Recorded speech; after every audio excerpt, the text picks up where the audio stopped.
super smooth.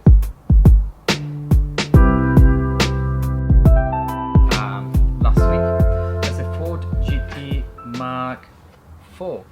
One of the reasons we want to show this one is the finishing again. I don't know whether we actually got to show it last week, but last week the live was a bit sketchy towards the end. Let's see if we can open it. So I think we'll switch on this one here and show the finishing on this one. The color So is as I actually move it around, really, you really might see nice. the reflection coming off it. So again, this is a slot car which is very collectible. Correct. So it's very much like a diecast type car. Is it again 1/32nd? Yep. So very collectible, yeah. So you can see the metallic blue coming through with the different tones of the blue, and then the gloss finish that's been put on top is just super smooth.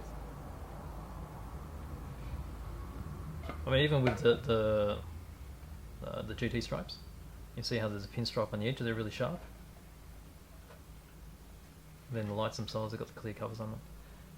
So beautiful model. So Even again, the this was wheels. a release that came in last week. There's a few more that came in the last couple of weeks, and should be custom flow throughout the year. So Scalextric every year releases, I don't know, 30-40 cars, I'm guessing. Yep. And maybe actually probably a few more. And they come through at 3 or 4 every month or so.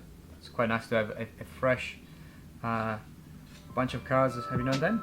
Yeah, it's good. I really like this. I mean, you got this beautiful finish that you don't expect.